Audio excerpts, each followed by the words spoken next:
She knew the prophecy from the day she was born, that she would one day marry her own son and bring ruin to the kingdom. So she did the only thing she could. She tried to stop it. Her name was Jocasta. When her husband, King Laius, heard the oracle's warning that their newborn son would one day kill him and marry her, he ordered the baby abandoned on a mountainside to die. Jocasta's heart broke, but she stayed silent, believing it was the only way to save their kingdom. Years later, a mysterious stranger arrived in Thebes, a strong, intelligent young man named Oedipus, who had fled his own city after hearing a similar prophecy. A deadly sphinx was terrorizing Thebes, killing anyone who couldn't answer its riddle. Oedipus solved it in minutes. The city celebrated him as a hero. In gratitude, and because her husband Laius had recently been killed by bandits, the people begged Jocasta to marry this savior. She agreed. For years they lived happily. They had 4 children. The kingdom prospered. But slowly, dark rumors began to spread.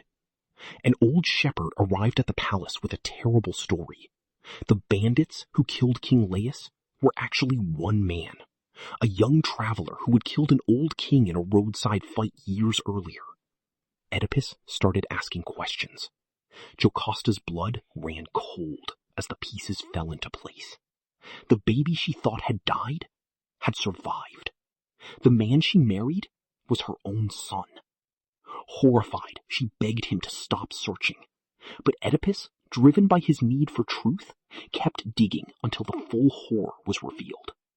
When the final truth crashed down on him, Oedipus screamed and gouged out his own eyes in agony. Jocasta, unable to bear the shame and the monstrous fate she had tried so desperately to escape, ran to her chambers and hanged herself. The kingdom that thought it had been saved by a hero was instead destroyed by the very curse they believed they had avoided. The legend of Jocasta and Oedipus is one of the darkest and most twisted tales ever told.